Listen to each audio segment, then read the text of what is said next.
Welcome back everyone to video 2 of our foundation series. This one is all about actions and behaviors. That's right. In this video you are going to learn what types of steps that you can do to start moving you in the path of a better life. Now, video 1 we talked about mindset. This one's about beliefs, and upcoming in video 3 is going to be all about the results, and you're going to want to stay tuned. Now, let's get back into this. So I want to pick up just right where we left off at the end of the last video, a quick overview, right? And so the foundational fact, the beliefs that we stand on is simply this: body's self-healing and self-regulating, and the nervous system runs the show. So if that's the case, then why aren't we all healthy all the time? I mean, we should be, right? The body's self-healing, self-regulating. Unless we get hit by a car or have some traumatic event happen, we should be healthy, right? Well, yeah, we live in a world where, stuff happens. So here's what goes wrong. When your body is overwhelmed by stress, or when your body loses its ability to adapt to stress, or this is also a scenario, if you're living under chronic stress, your body is adapting properly to that, but it just doesn't lead to healthy outcomes. So it all comes down to this: stress. How do we deal with it? Now, this is where chiropractic steps into the picture. Because like I said in video 1, your brain is constantly perceiving the environment, and it's got to process all of that. And then it's got to respond. Not only your external environment, but it's also perceiving your internal environment. So, what can happen is when the body becomes overwhelmed. Let's just throw out an example of a physical stressor, for example. If you've been in here, which most of you have if you're watching this video, you know that we see a lot of kids.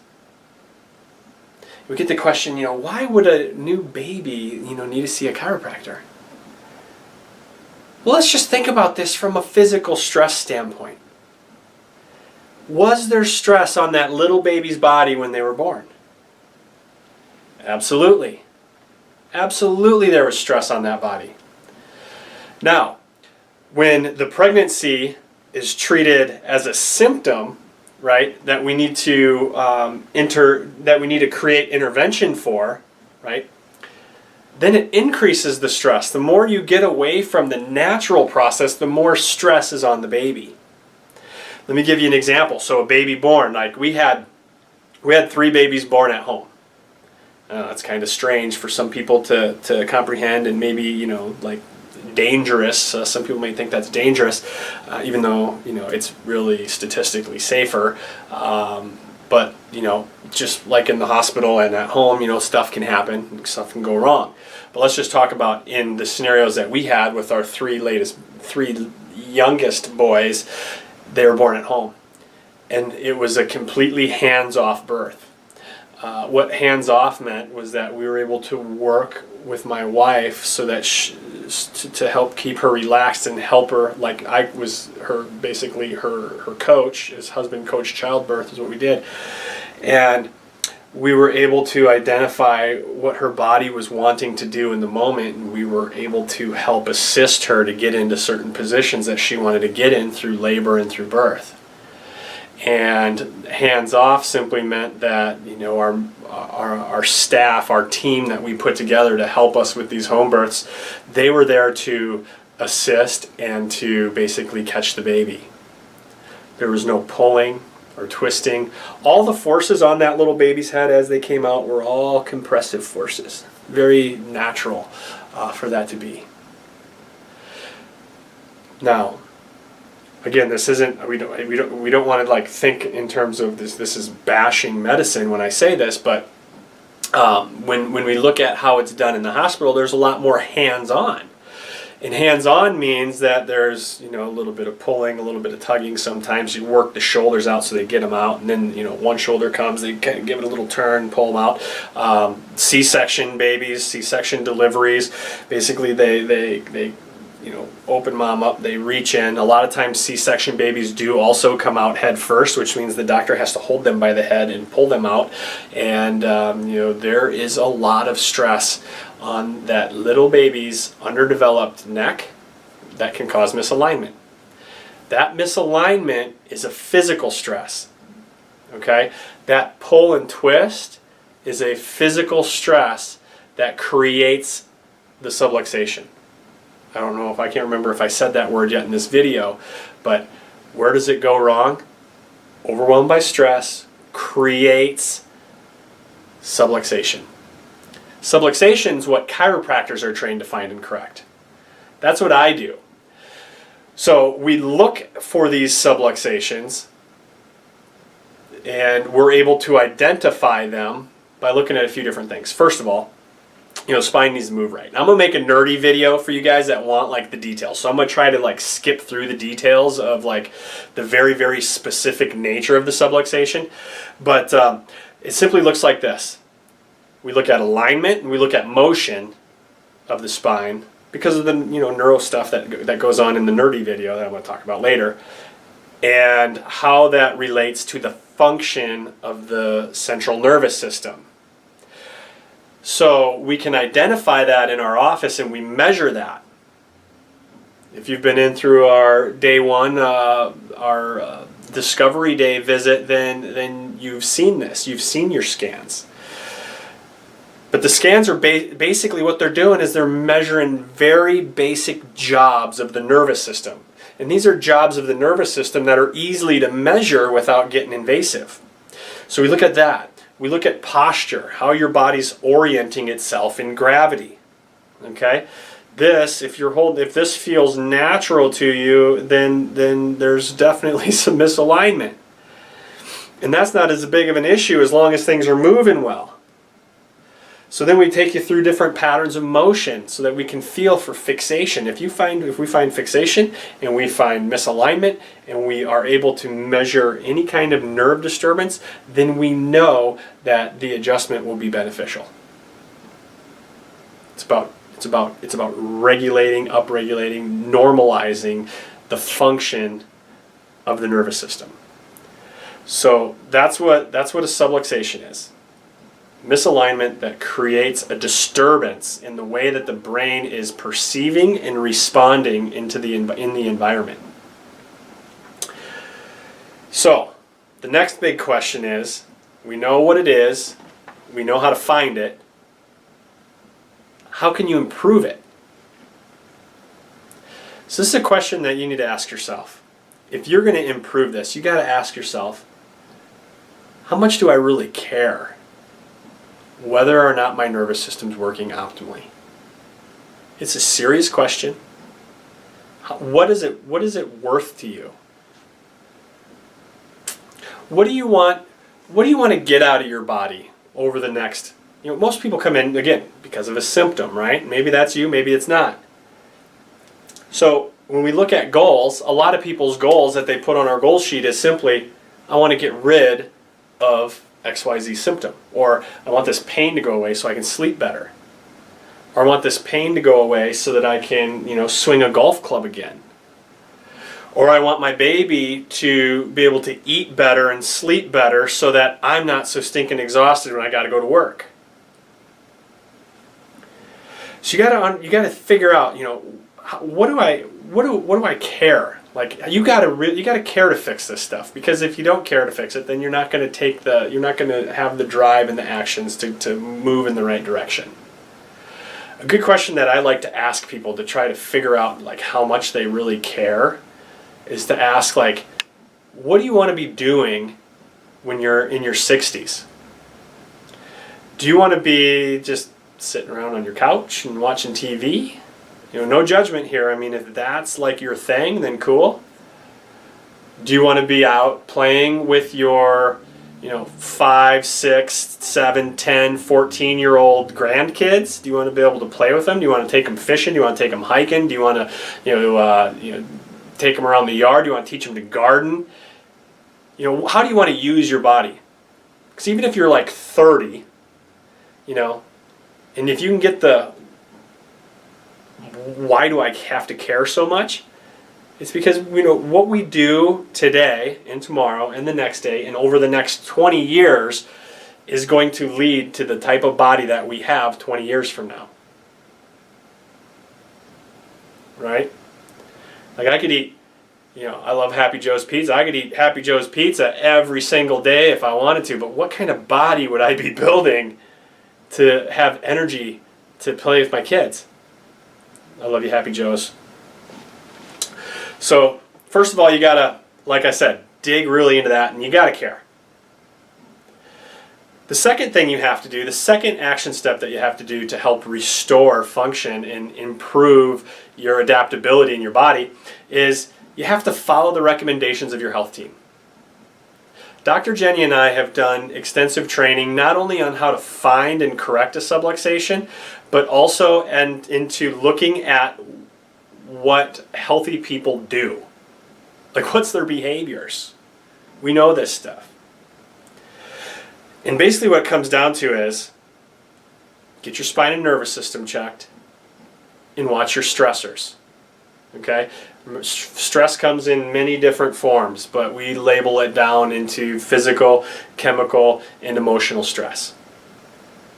And if you can get a grasp on some healthy things there, and I'll dive into that a little bit later here, but if you can identify those stressors and start to take action on reducing them, and if this is way out of your comfort zone to be able to identify your stressors or even understand what's healthy, what's not healthy, then you build a team, build a health team.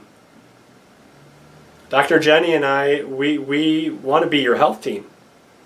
We want to be your health team through your initial crisis. We want to be your health team far into the future. We want to be your health team for your kids. We want to be the health team for your grandkids.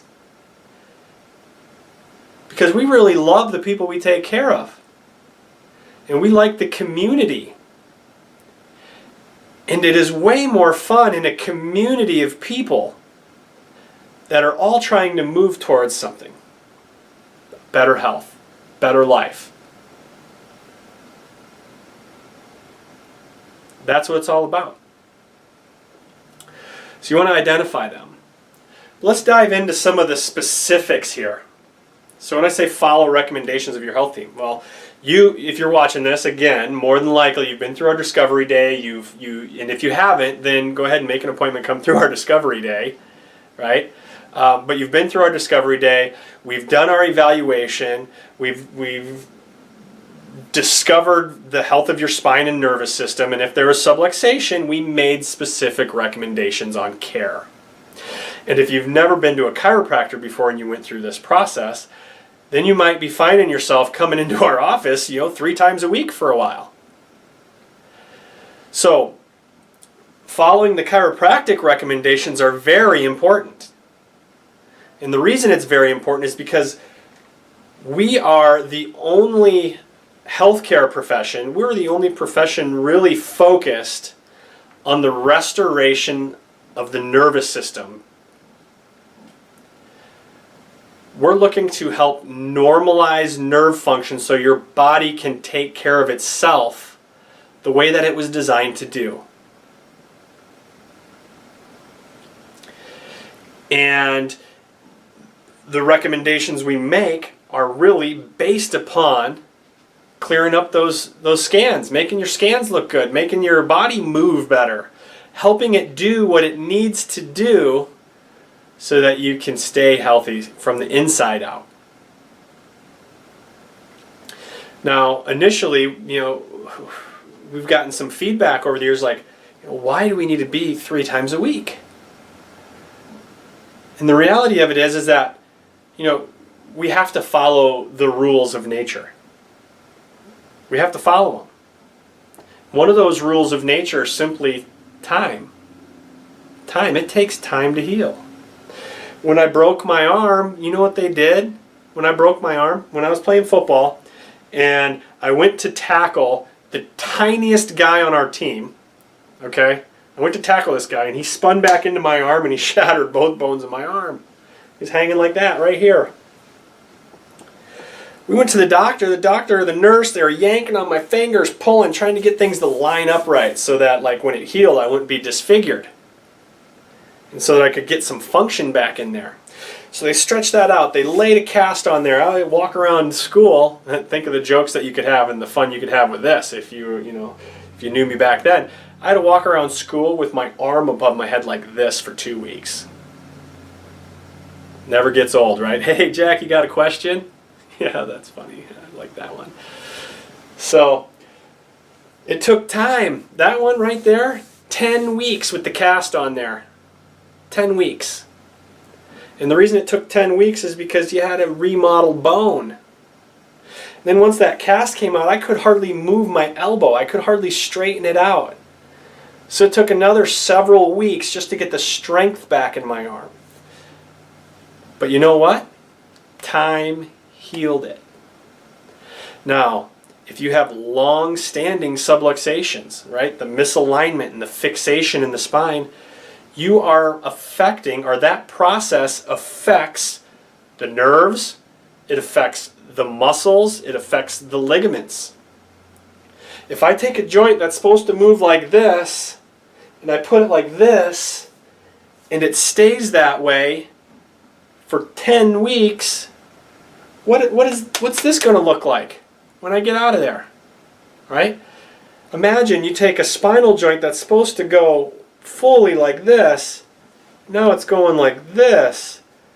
You're going to have the same style of atrophy happening on all the little stabilizing muscles and movers of that muscle in the spine. So sure, we can adjust it. We can take some of the pressure off of the nerve, get it moving a little better, but unless we stay on top of it, we're not giving your body the best chance possible for it to heal properly. It's kind of like this. It's like, we're working with the same part of your body that you would be using if you went to want to run a marathon. I've asked people in their reports and things that we've done in here, like, what are some of your long-term goals? And one of them's like, I want to run a marathon. Okay? And then you got to go back to the question, like, how much do you really want to do it? Because a lot of them haven't. Some of them have. No judgment here, by the way. That's not my thing to run a marathon for sure. But if it was, you know what I'd be doing? Training. I wouldn't be training just for a week or two. Go for a run and then go for a little longer run and then just push it and go as far as I can, and then in 2 weeks I'm good for a marathon after not really being a runner. That just doesn't happen. Same thing with your body. You got to put the work and the effort to make sure things are moving properly so that when you go out and you're living in your environment, and depending on the kind of stress that you're still putting on your body, we're just trying to get you out of the hole and get things functionally stable. That's what our initial care is all about. So then, after you go through that, that's why we need the frequency, and that's why we need the time. You may notice that a lot of our care plans, even on young kids, a lot of our care plans are falling within that 60 to 120 day range. The reason it does that is because that's how long it takes for muscles and ligaments to start healing and becoming functionally stable again, if they're not too damaged. There's different ends of the spectrum from that, depending on how long it's been there, how old the person is. Like my son Hawken, when he turned 1 year old, we were at Mother's Day at my aunt's house, and she had carpeted stairs that went down to the basement, and him and his little cousin were playing all day on them stairs, and it gives a parent a heart attack. He was handling it pretty good, so we weren't too concerned. He was down towards the bottom of the stairs, looked up, lost where he was at, rolled down literally 2 stairs. 2 stairs. He went down 2 stairs, landed on his leg, and spiral fractured his tibia. So we took him in to his doctor. We had to follow their recommendations, right? Because we wanted it to heal right. They casted him. He was in a cast for like 2.5, 3 weeks. When he came out of that cast, it was another week, he was completely back to normal. I look at 10 weeks when I broke my arm as a high schooler. If you're 60 years old and you have that injury, how much longer is it going to take to heal? Right? So there is a range of these recommendations. But that's what they're based upon. You know, we don't just draw them out of thin air. We have to follow the rules. So the next step would be to help understand the next stage of the chiro recommendations. If you want to have the best life possible for yourself and you want to have the best health possible for yourself, how important is it to you that your nervous system, the part of your body that's controlling and regulating and allowing you to experience every feeling and sensation that you experience in your life, how important is it to you that yours is working optimally? Not only today, but for the rest of your life. I hope you said very important. Because if you did, then you'll understand our wellness recommendations. Okay? I wouldn't ask you guys to do anything that I'm not currently doing myself or doing with my family. And the purpose behind the wellness recommendations are simply to help keep you moving toward what you want with your health. That's what it is. Let's go back to the marathon scenario. Let's say I did the initial care plan from my physical trainer to get me to run a marathon. Okay? And it took me a long time to do that. Let's say I wanted to be a marathon runner and do 3 or 4 a year. Would I be able to stop training and still be able to do that? No. No, you wouldn't. If you did it frequently enough, you could probably do it with less training. Let's use a different scenario to help understand this wellness concept. Okay, maybe you've been there. I know that I've helped a lot of people who had lived through this scenario. And that's simply like, let's say you've been working for the last, say, 2 years to really get your body physically in healthier, better shape. So the actions that you took over that time was you started eating a cleaner diet, healthier foods, and you started exercising every day. And let's say you get to that point where you hit your target and you're feeling great, better than you have in years. When would be a good time to just drop those behaviors altogether and go back to the way that you've always done it? It's only a matter of time before you're going to start to become unhappy with the results again. Point being, if you like the results you're getting, remember the actions and the mindset that it took you to get those results and continue to do them. So, that's what the wellness adjustments are. Now, the other question that we get and that I want to address is, hey doc, what can I be doing on my own? You know, what can I be doing on my own so that this doesn't go out, right? I'm not going to get into the specifics of the in and out or anything like that. That's just what I hear. You know, what can I do so, you know, why is that still going bad, right? What are things I can do? So here it is, ready? This is your home care. And we're going to do a whole nother series on this, but because we can get in depth on stress and things like that. But you have to look at lifestyle behaviors and lifestyle choices. And you got to look at them in a way that anything that you're doing that is making your body healthier and stronger is going to help with what we're doing. So, move every day. Number one, right? Physically, the biggest physical stress on our bodies, the most common, I should say, physical stress on our bodies right now is inactivity. Sitting. Not simply moving. If you don't move it, you lose it. The older you get, the more you notice that. Right? Just like this arm, I'm not moving it, I lose it. That happens, right? You start losing things. So you want to move. You want to do what moves you. And you want to do it to the point to where you can, you know, work up a good sweat and get the heart rate up a little bit. Okay, bare minimum on this, they say 20 to 30 minutes with an elevated heartbeat like above 85. So if you're going to walk, you want to have your heartbeat elevated. You want to do it for 20, 30 minutes. Don't worry about how many steps you got. Okay, that whole 10,000 steps, 12,000 steps, that was actually the Fitbit guys came up with that. That was pretty genius because everybody knows how many steps you need, but there's no scientific evidence that shows that that's beneficial. But what is showing us is a bare minimum of 30 minutes. And that's just a bare minimum to reduce chronic illness. That's not even talking about really creating health. So just do what moves you. We should be moving like most of the day. Eat fruits and vegetables. You want to eat healthy foods. I like to, if you're looking to make lifestyle changes, it's almost always easier to start adding stuff that you know that's good for you and just start making it a routine. Add it, add it, add it. It's easier than eliminating. Although elimination, when you want to hit the peak side of it, elimination's very important. When we look at from a dietary standpoint, things you want to eliminate processed foods. You want to eliminate sugars as much as possible. You want to try to stay away from the pesticides and the herbicides that cause damage to our cells.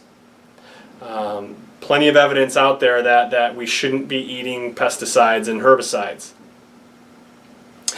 And then the last thing is from a mental and emotional standpoint. If you can get into the routine of prayer, connecting with the spiritual aspect of your body, experiencing gratitude regularly, and just hugging people, physical contact, daily hugs, connect with others. That will get you well on your path to being healthier a year, 2 years, 5 years, 20 years, 40 years down the line. So we'll catch you in the next video where we talk about the results.